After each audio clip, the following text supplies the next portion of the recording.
E espero que vocês tenham a mesma alegria. Com certeza. É interessante como nada se combina, né? Às vezes tem casas que perguntam para o palestrante, né? Que a gente nunca tem, né? Deus não tem palestrante, só tem aqueles que expõem a doutrina. Mas então perguntam se a gente tem alguma sugestão de leitura, né? Com relação à palestra que será feita. Eu sempre digo que não, né? Pega um livro, abre aleatoriamente e lê. Mas é interessante como as coisas vêm de encontro àquilo que a gente preparou e àquilo que a gente vai falar.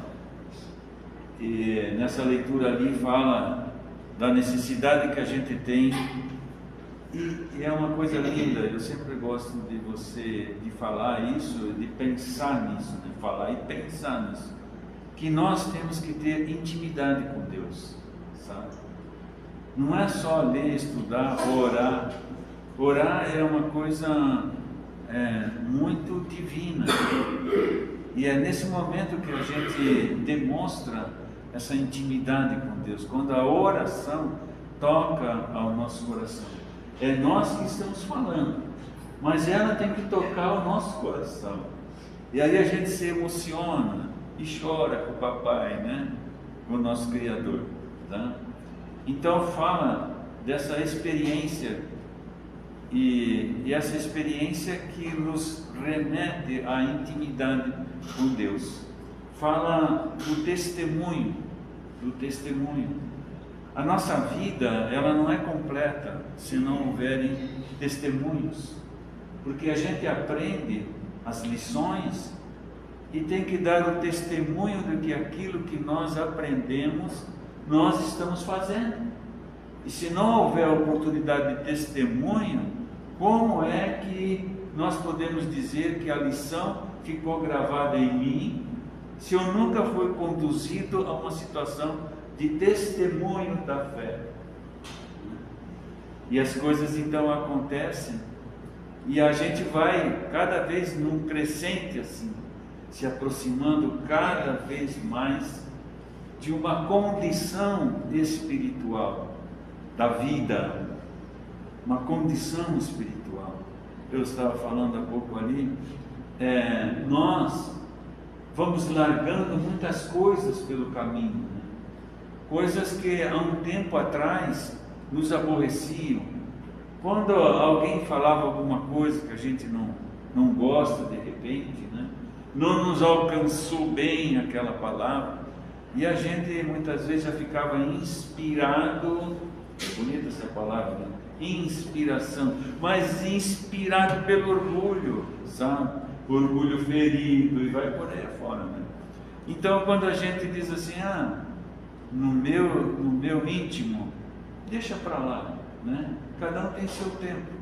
Se a pessoa ainda se comporta dessa forma, com agressões, palavras que agridem, mas a mim não me agridem, porque eu reconheço isso, que cada um tem o seu tempo. Eu também tive, e hoje quantas vezes a gente recebe palavras duras, mas passou, aquilo não existe. Segundos depois a gente está no seu normal, porque tu recebe, claro que dá um choque, dá, né? Mas segundinhos depois você já está no seu normal, passou. Esses são os testemunhos. Eu me lembro de uma passagem em que Tiago, um dos discípulos de Jesus, né? Tiago procura Jesus e fala para ele: mestre, eu preciso fazer uma pergunta. E Jesus disse: sim, Tiaguinho, pode perguntar. Olha a maneira como Jesus se relacionava com os discípulos. Sim, Tiaguinho, pode perguntar. Mestre, por que não me curastes naquela sessão ali onde tantas, não foi a palavra, não foi sessão, mas o que surgiu assim na cabeça, né? Naquele momento, naquela sessão onde tantas pessoas foram curadas, e por que não me curastes, mestre?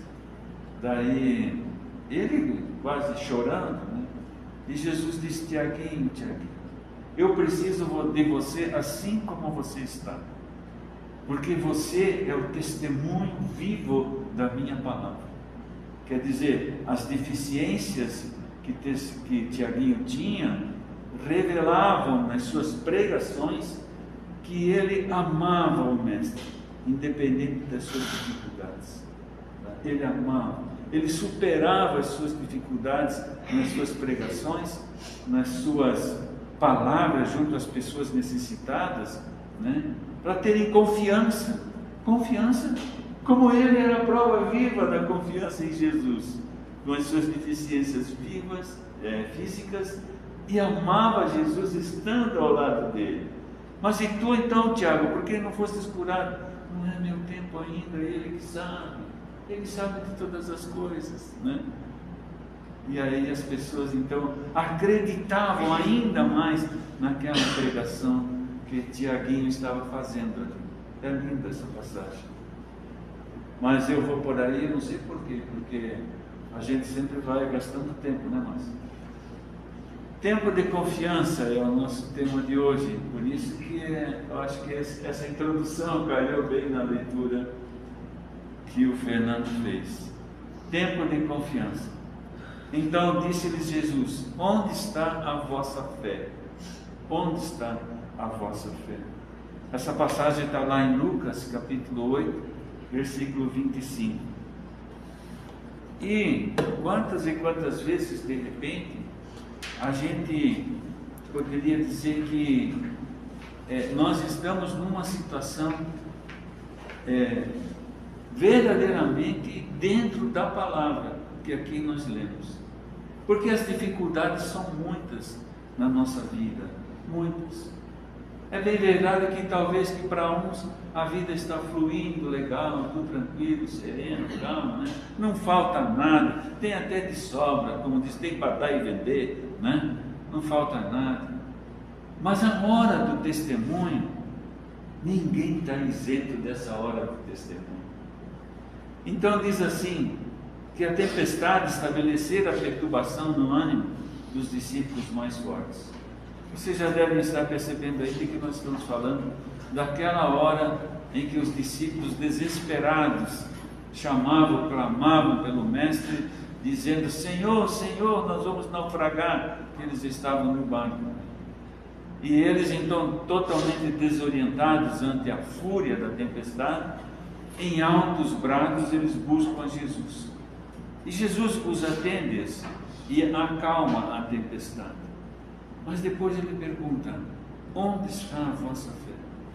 Por que esse desespero todo, meus amigos? Por quê? A tempestade vem, mas depois ela passa, ela se acalma. Nenhuma tempestade vem para ficar, né? Onde está a vossa fé? Esse quadro que nós vimos ali nos Evangelhos sugere para nós ponderações na nossa vida presente. A interrogação de Jesus indica claramente a necessidade de manutenção da confiança plena em Jesus. Por mais dificuldades que a gente esteja passando, sabe?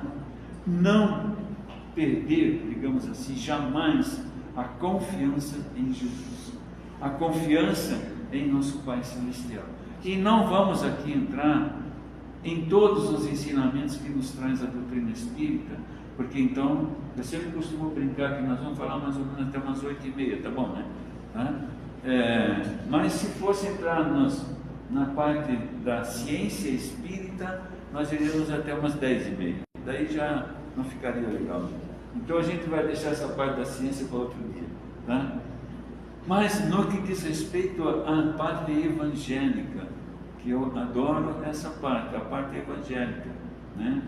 Essa interrogação de Jesus indica claramente a manutenção da confiança. Mas por que eu tenho que sofrer tanto, meu Deus? Confiança, confiança.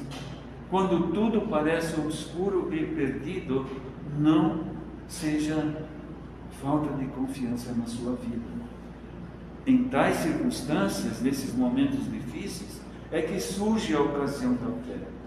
De você, de eu, darmos o testemunho de que realmente nós somos pessoas de fé. Ocasião da fé no tempo próprio.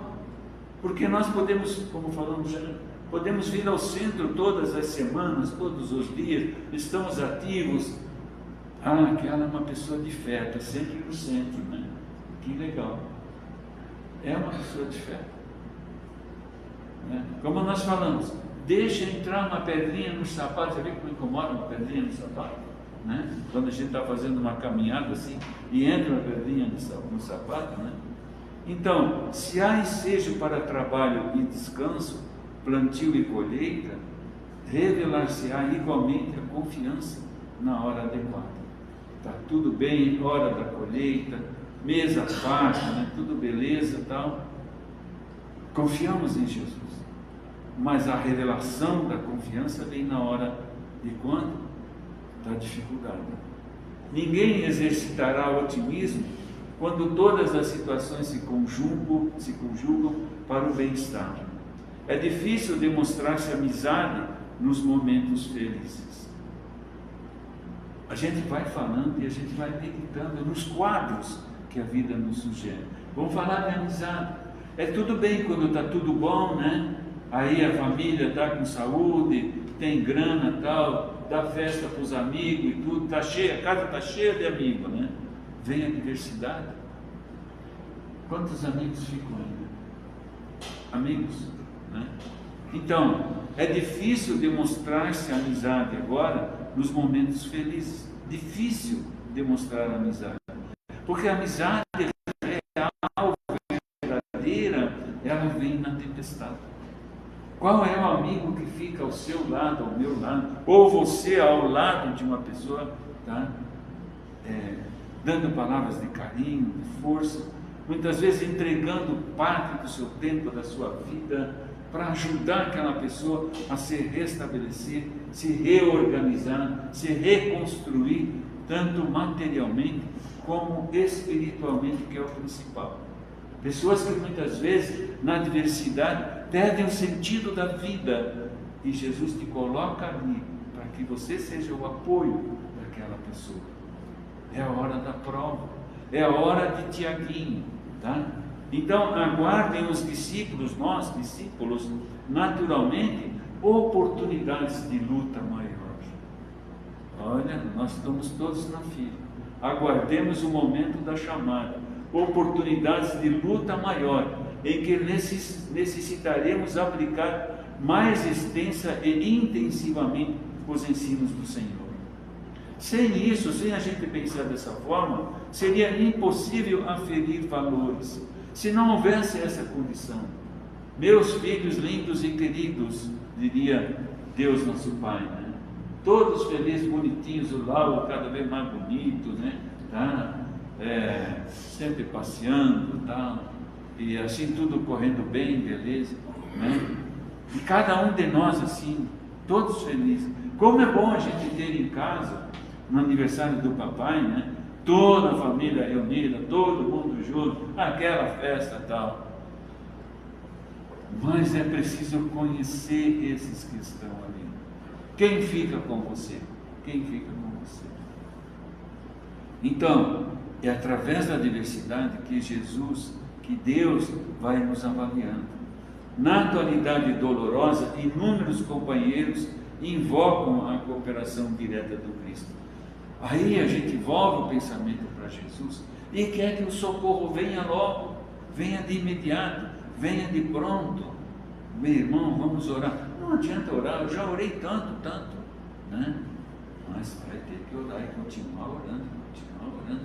Até quando, Senhor? Até quando for necessário esse testemunho de vida. Tá? E o socorro, ele vem sempre, porque é infinita a misericórdia celestial, mas no tempo certo, né? Vencida a dificuldade, espere a indagação. Onde está a vossa fé? E outros obstáculos sobrevirão até que o discípulo aprenda a dominar-se, a educar-se e a vencer serenamente com as lições recebidas. Só para ilustrar, essa lição está lá no livro Caminho, Verdade e Vida. Então, o discípulo aprenda a dominar-se, a educar-se e a vencer serenamente com as lições recebidas. Aí, se o ciático aqui está incomodando, sabe, né, e já tem o problema da perna, que tem que andar com a bengala, aí eu comecei a sentir uma dorzinha aqui no lado, e aí a dona Dedé, lembra da dona Dedé? Tá? A dona Dedé veio e falou para mim: Luiz, é que tu está usando a bengala errada, de forma errada. Mas como assim, dona Dedé, de forma errada? É porque você usa aqui embaixo, sim, né? Você usa aqui embaixo. Ó, vou colocar aqui. Você usa aqui embaixo, como se eu estivesse aqui. Então você anda apoiado nela. E isso faz o jogo do corpo. Como eu tenho uma perna mais curta que a outra, por natureza eu já jogo o corpo. Ainda jogo agora me apoiando na bengala. Não, você tem que usar aqui em cima. E a tua bengala, ela deve acompanhar o teu caminhar. Só acompanhar, você não se apoia. Quando você sentiu uma insegurança, aí você segurou. Mas de resto, ela só te acompanha. Ela é a tua perna esquerda. Né? Olha só, dona Dedé, rapaz, veio me dar uma lição de como usar a bengala, né? Velhinha, e eu penso e fico, como é que ela enxergou? Porque ela não enxergava nada, né? A dona Dedé não tinha um palmo na frente, e ela veio andando de folhada com a bengala. Então, quando a gente passa pelos problemas, esse slide aqui nos traz essa mensagem, de que você não deve reclamar em tempo algum, tá? Mas eu não aguento mais de dor, não reclama, não reclama.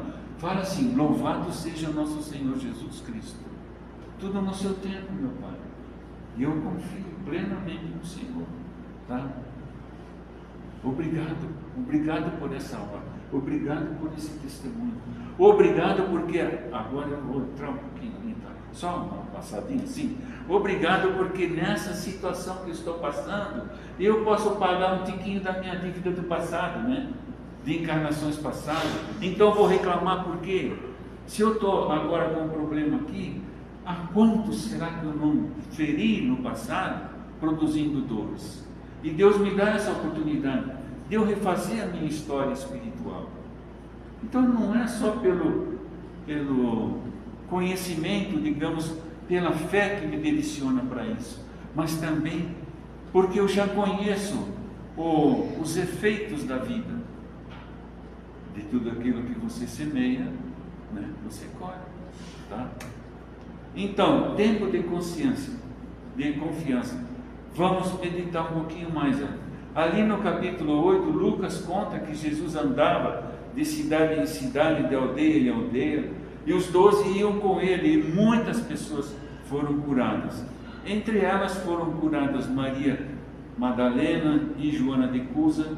E conta aí Lucas que, juntando-se de várias cidades, vieram muitas pessoas. Então Jesus propôs àquelas pessoas a parábola da semente.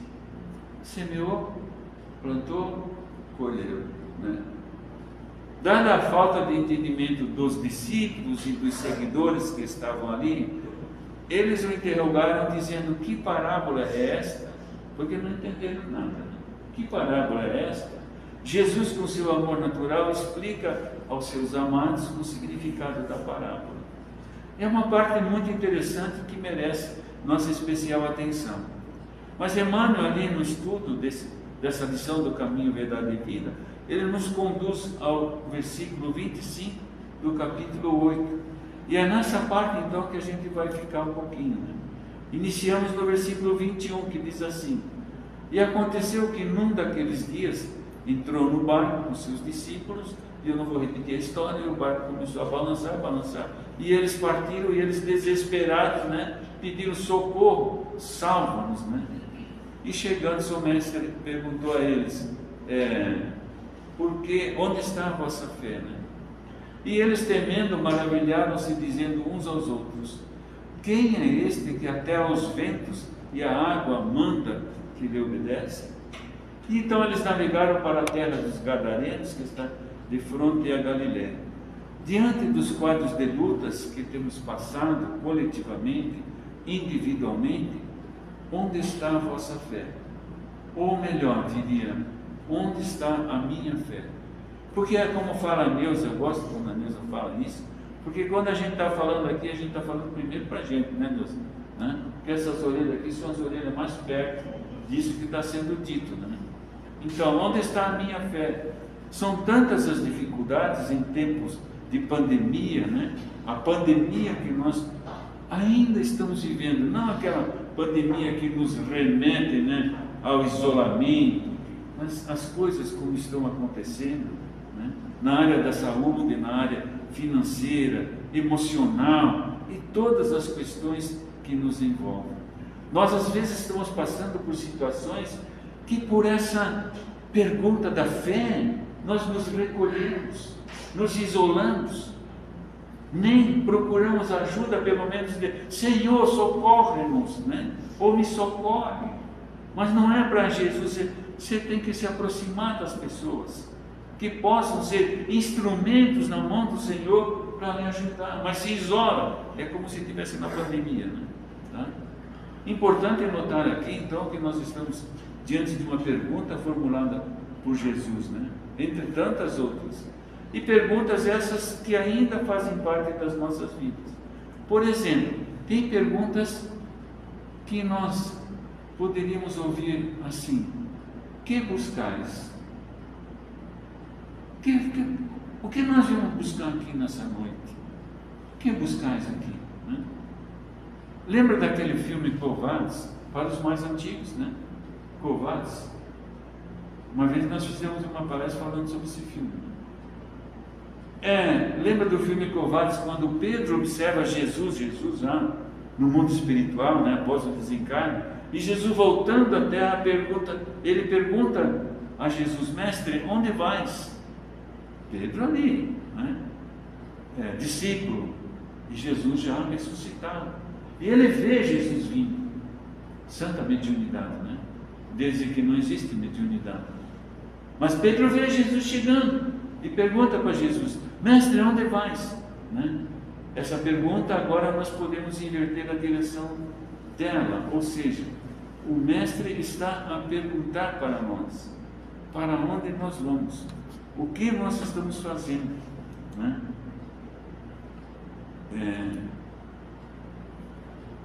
Nós estamos hoje nessa condição em que ele pergunta: onde vais?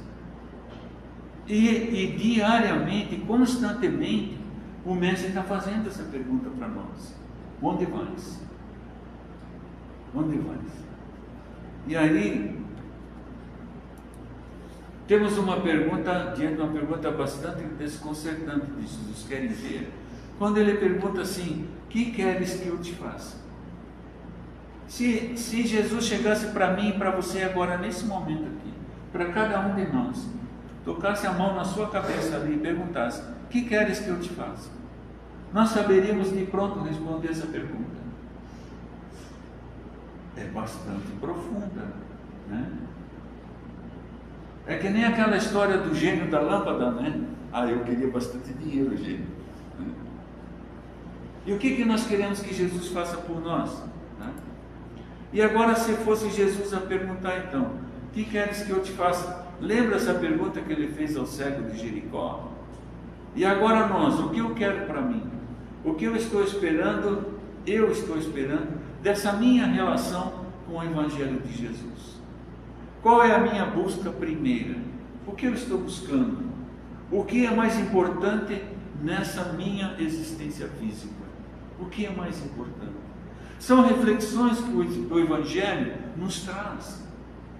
E sabe que muitas vezes a gente lê o Evangelho segundo o Espiritismo, lê as outras obras espíritas, lê a Bíblia, mas essa pergunta agora que a gente tem que fazer assim o que eu quero para mim? O que eu estou esperando dessa minha relação com o Evangelho? Qual é a minha busca primeira? O que é mais importante nessa minha existência física? É o meu carro, é a minha casa, é a minha família unida, né? Já botei unida para destacar, porque é um passo importante que a gente, né, precisa alcançar e administrar, a família unida. Mas essa é a coisa mais importante, a família unida. O que queres que eu te faça? Né? Vamos adiante. Outra pergunta que nos pega bem no pé e que Jesus faz para nós, não é que ele faria, ele está fazendo aqui agora. Pensa que de repente nós, como Pedro, estamos vendo Jesus, e Jesus está ali, ó. Ele está perguntando para nós: que fazeis de especial? Porque se você está pedindo para Jesus, né, você tem que ter o mérito do recebimento. O mérito. E o que você está fazendo de especial? Para que Ele venha te dar a graça de receber aquele pedido, aquela solicitação que você está fazendo. Então, muitas vezes a gente olha só para o lado de Jesus vindo na nossa direção. Mas nós temos que ir na direção de Jesus. É primeiro nós. É primeiro nós. Alcançar o Mestre. Lembra daquela senhora que tinha um problema de, como é que chama? De sangue, de menstruação? Fluxo de sangue. Hã? Fluxo de sangue. Está lá escrito que tinha fluxo de sangue e fugiu a palavra. Né? Na realidade era hemorragia. Hemorragia, é. Todos conhecem essa passagem, né? Tá? Então, o que ela fez? Ela ficou ali concentrada e pedindo para Jesus vir ao seu encontro, tá? Ou ela ficou ali dizendo: eu não sei, Senhor, por que eu tenho que sofrer tanto? Por que tu não vem até a mim, tu cura tantas... Não. Eu tenho que, nem que seja tocar na orla da sua veste, para ficar curado. Mas como que ela ia fazer isso com aquela multidão de gente? Ela abraçou a causa, a sua causa. Eu tenho que abraçar a minha causa, né? E ela foi, e ela se enfiou pelo meio das pessoas, até que ela conseguiu tocar na pontinha da veste de Jesus. E aí Jesus se volta no meio daquela multidão toda e diz: quem me tocou? Quem me tocou? E os apóstolos disseram: Senhor, como é que nós vamos saber quem te tocou no meio dessa gentarada toda que está te tocando o tempo todo? Não, mas alguém te tocou em especial, porque de mim saiu virtude. Você podia tocar Jesus, mas não estava saindo virtude, né? Tá? Ela tocou e alguém me tocou, porque de mim saiu virtude. E ela foi curada. Mas o que nós destacamos então? O esforço. O esforço. Que fazeis de especial? Naquela passagem que é totalmente simbólica, assim como outros eventos que encontramos nos evangelhos, o mar é um símbolo, né? Aquele mar revolto, a tempestade, é um símbolo. Quantas pessoas, administradores, né? Empresários, muitas vezes está tudo dando certo, as mil maravilhas, surge um problema, e aí começa a cair, chega a perder tudo, perdeu tudo. É o mar revolto que na família de repente está tudo bem, tudo harmonia total, e de repente um lá no meio desanda e surge o princípio de uma briga tremenda na família. E aí nós sabemos também que tem os irmãozinhos de lá, como dizia o Joel, ainda não bons, que tentam nos desviar do bom caminho, né? Para tudo isso é preciso ter discernimento. Então calma.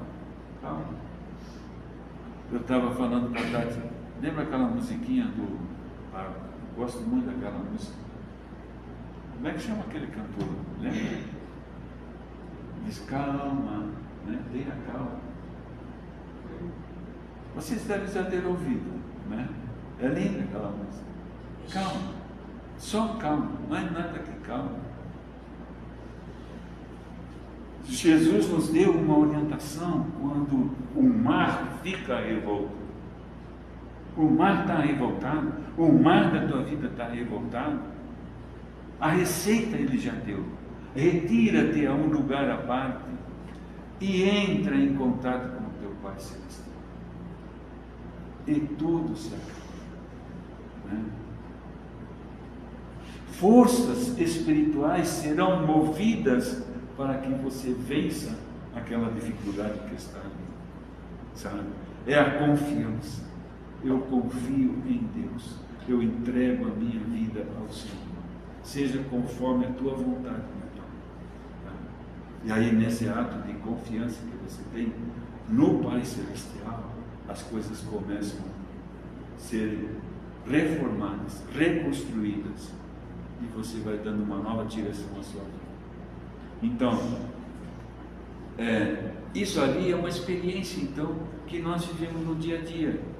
Ora expressando momentos de calmaria e ora expressando momentos de violência até.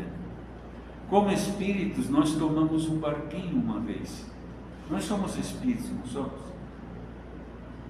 Alguém tem dúvida disso? Como espíritas, nós tomamos um barquinho. Sabe qual é o barquinho que nós tomamos? Nosso corpo físico. Precisávamos reencarnar, chegar a outra margem. Qual é a outra margem que nós temos que chegar? Os mundos felizes que nos esperam. Tá? Que nos esperam. Pelo menos, né, Lauro, chegar próximo de uma colônia nosso lar, que eu sei que está difícil eu chegar lá, mas quem sabe um pouco mais para frente, mais umas 10 encarnações ainda, já consigo pelo menos o visto. Né? Então, como espíritos, nós tomamos um barco, né? Esse barco aqui, ó. E nós vamos em busca da outra margem, fazendo ao longo da viagem a pesca dos valores que haverão de enriquecer o espírito. Não é lindo isso aqui? É só humano, né, que fala essas coisas bonitas. Como espíritos, tomamos um barquinho, nosso corpo físico, e vamos em busca da outra margem, né? Um mundo melhor, fazendo ao longo da viagem a pesca dos valores que haverão de enriquecer o espírito. E aí nós podemos extrair uma série de reflexões. Mas pensamos assim: entrar no barco com Jesus se configura como quando voltamos à vida física. Nova travessia, nova experiência material, uma nova rota. E conduzir esse barco. Né? Conduzir esse barco. Será que quando vier a tempestade eu vou entrar em desespero? Ou eu já estou algo assim? Nessa noite é para falar para mim e para você: calma, tenha confiança, tenha confiança. Ministra sobre você mesmo a sua fé.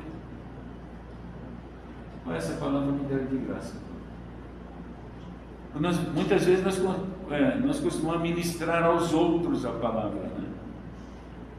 Mas aqui ele está falando para ministrar a mim mesmo a minha fé, a confiança em Deus, né?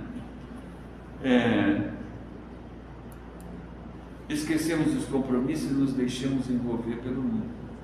Quando Cristo dorme, como está na passagem, em verdade significa que nós é que nos afastamos dele e deixamos de ouvi-lo.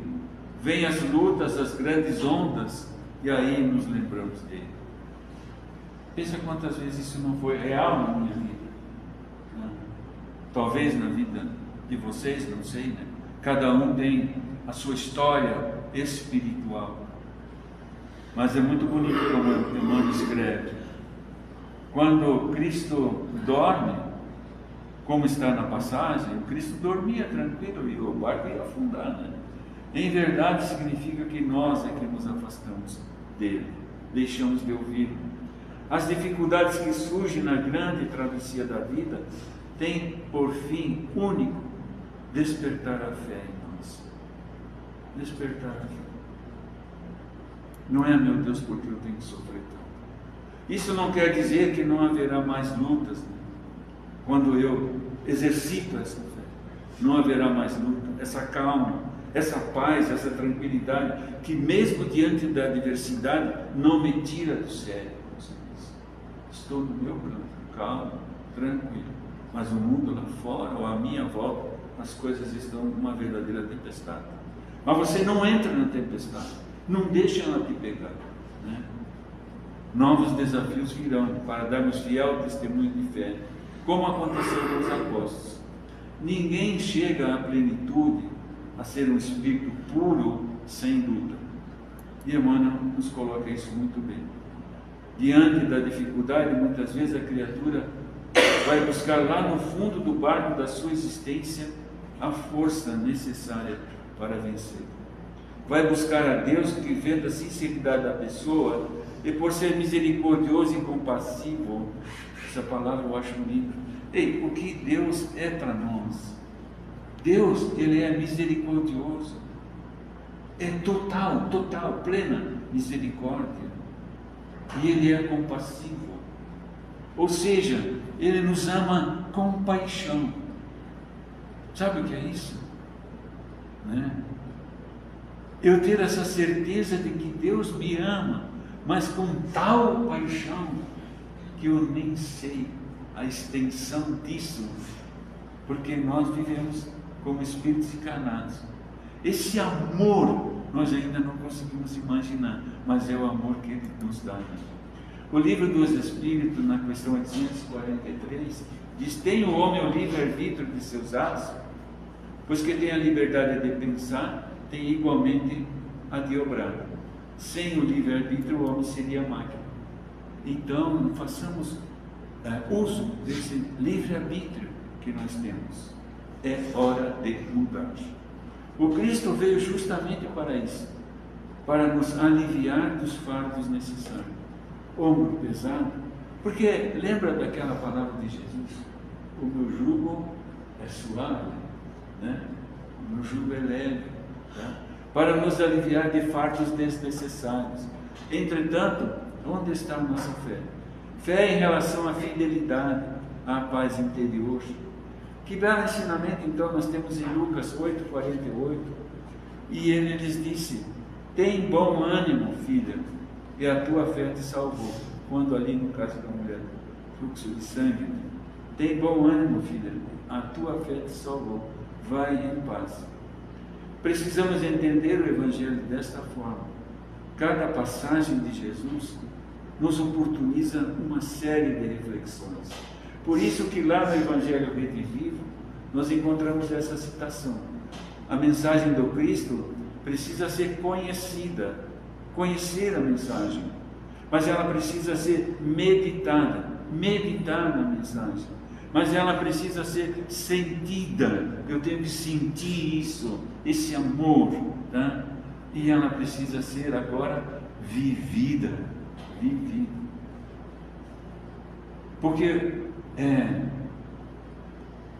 Deus, Ele nos ama de tal maneira, ainda não conhecida por nós, mas essa fé me diz que Ele me ama de tal maneira, está escrito lá, que esse tal é incompreensível para nós. Quanto que é esse tal que fala ali? Eu penso que é algo astronômico, né? Deus me ama de tal maneira que o que eu estou passando é apenas um momentinho, a tempestade passa, tá? Esse tempo da turbulência, do barco a balançar diante da tempestade, esse é o melhor tempo de se mostrar a confiança no Senhor. Lembrando que Jesus nos disse: tende bom ânimo.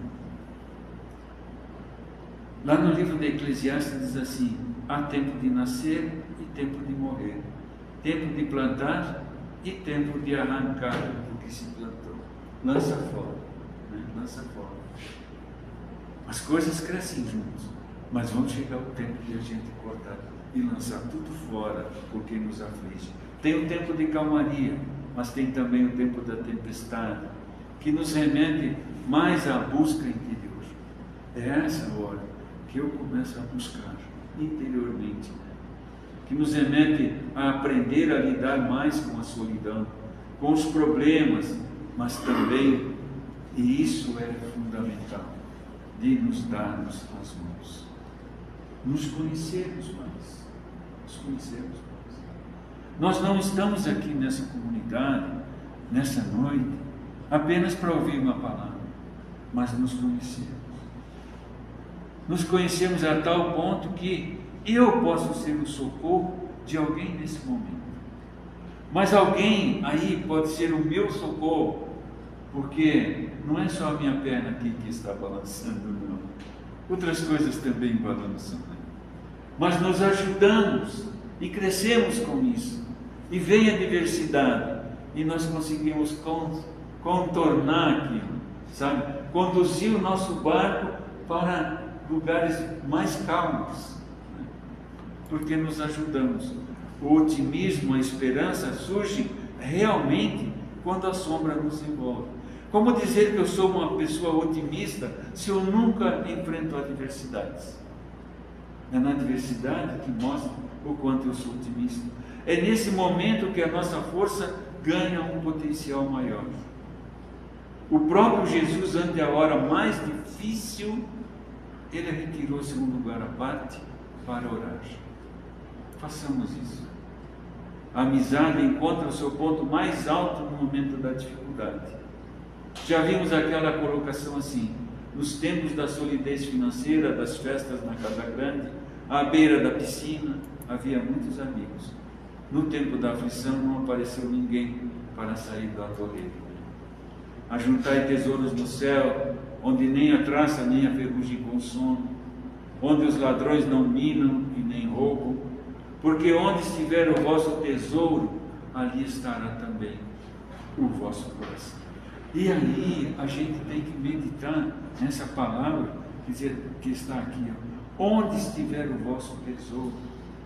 Aquelas perguntas de antes nos coloca de novo diante de uma pergunta: onde está o meu tesouro? Qual é o meu tesouro?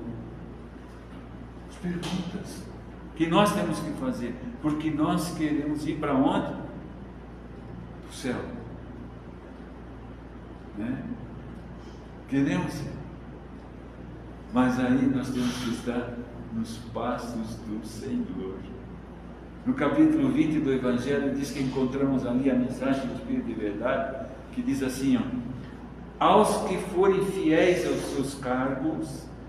Eu tenho um cargo, você tem um cargo, ela tem um cargo, eu tenho um cargo. Cada um de nós tem um cargo, mas, sabe, nós somos missionários.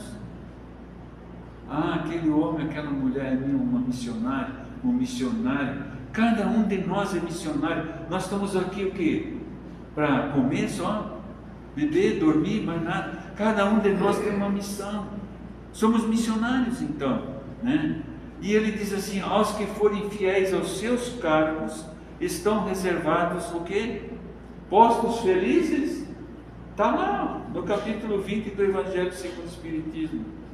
O Espírito de verdade diz: aos que forem fiéis aos seus cargos, estão reservados postos mais difíceis, né? Porque é a promoção do discípulo que espera lidar com experiências que promovam a consolidação da fé. É difícil entender isso. Quando a gente começa a trabalhar numa empresa, a gente de repente começa lá como office boy, né? Mas aí você vai aquele carinha, guri novo, batalhador, né? E o patrão lá vê que você é esforçado, aí ele te dá uma função no escritório lá. Opa, foi promovido, né? Já saí de fazer serviço de banco aí, que antigamente tinha, né? Hoje não existe mais, né? Hoje o celular faz tanto, né? Mas a gente enfrentava as filas de banco lá. Então, você foi promovido, aí você está lá fazendo o teu trabalho e tal, numa determinada sessão, e de repente surge a oportunidade de você ser o chefe da sessão. Em cada uma dessas posições, as dificuldades foram desaparecendo? Ou foram se acrescentando mais dificuldades? E aí você vai. Aí um dia você chega ao diretor comercial, diretor administrativo. Ah, agora não tenho mais problema, porque agora eu sou diretor. Só vou sentar na minha cadeira e ficar balançando, né? Mais dificuldade, né? E mais difícil do que aquele tempo que você era office boy. Nossa história espiritual. Não pensa que daqui estava tudo certinho, conduzi bem a minha vida, daqui só para o céu. Te enganas, né? Aos que forem fiéis aos seus cargos, estão reservados postos mais difíceis, porque é a promoção do discípulo. Lembramos-nos aí de Pedro, quando Jesus disse: faze-te ao mar alto. Isto quer dizer, quando somos chamados por Jesus, a experiências mais turbulentas, porém com possibilidade de enriquecimento maior do espírito, é quando a pesca, os valores do espírito se tornam mais abundantes. Uma palavrinha que está ali perdida talvez, né? Faze-te ao mar alto. Não fica aqui pescando em águas tranquilas. Aqui não tem peixe. Vai no mar alto que você vai pegar peixe. Quem são peixes? Quem são esses peixes? São as pessoas. As pessoas que nós temos que levar a palavra, que nós temos que levar o ensino.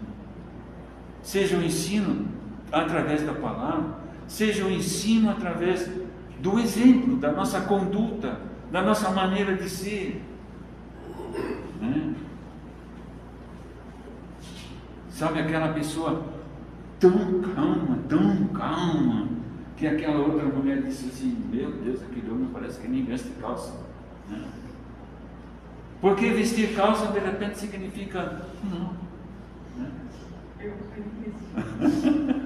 Foi boa essa, né? Mostra que tu é homem, né? Mostra que você é homem. Jesus mostrou tanto isso para nós, né? Ele foi xingado, ele foi cuspido no rosto, botaram coroa de espinho nele. E aí, quando eu assistia no meu tempo de criança, eu ia todo ano passava o filme da história de Jesus, e tinha o tempo da crucificação lá. E eu ia todo ano assistir. Mas aquele filme lá no tempo do Cine Palácio, ele já era tão velho, em preto e branco ainda, que ele arrebentava umas 30 vezes, dava tempo de disparava, certo? E colava o filme com fita Durex e continuava, né? Mas eu pensava no meu tempo de menino, por que ele não dá ordem ali, acaba com tudo aquilo, destrói tudo, né? Mas era meu tempo de menino, né? Mas mas Jesus fez alguma coisa? Fez alguma coisa? Revoltou-se em algum momento diante das adversidades? Não, ele falou assim: Pai, perdoa porque eles não sabem o que fazem. Então, sai, você está vivendo um momento de luta, sai da luta e perdoa. Sai da luta e perdoa.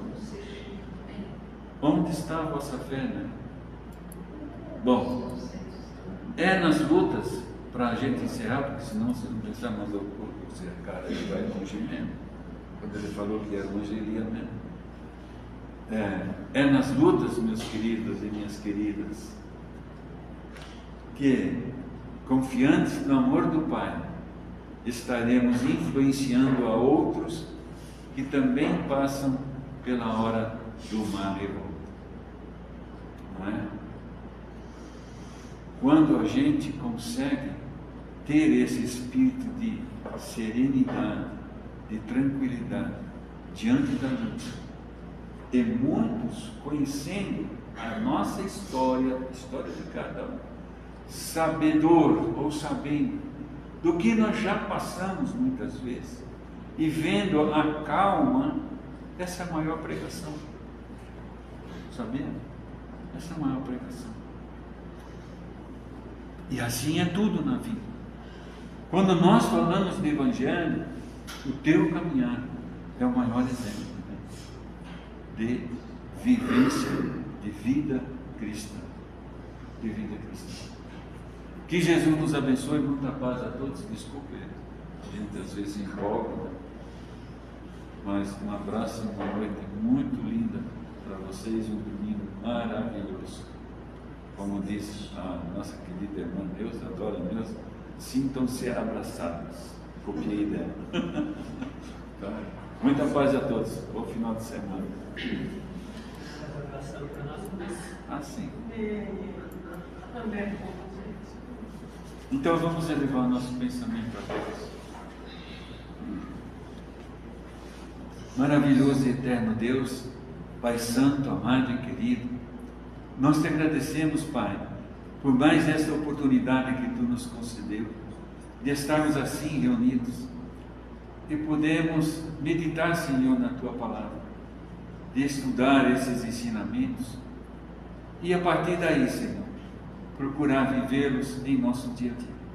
Acompanha-nos, Pai, porque Tu sabes, Senhor, da nossa condição, de como nós somos pequeninos ainda, Senhor, e quanto nós dependemos da Tua mão estendida sobre as nossas vidas.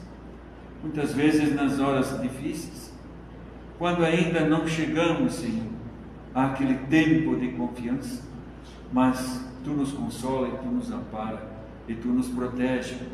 E por isso, Senhor, nós Te somos muito gratos. Somos muito gratos, Senhor, por esta casa de oração que nos acolhe, por todos os trabalhos que aqui são desenvolvidos. E pedimos, meu Pai, por todos os irmãos que hoje não puderam estar aqui conosco. Recebam a Tua paz, o Teu carinho, o Teu amor, Senhor, onde quer que estejam. Assim nós oramos e Te agradecemos, no precioso, santo e maravilhoso nome de nosso Senhor Jesus Cristo. Que assim seja.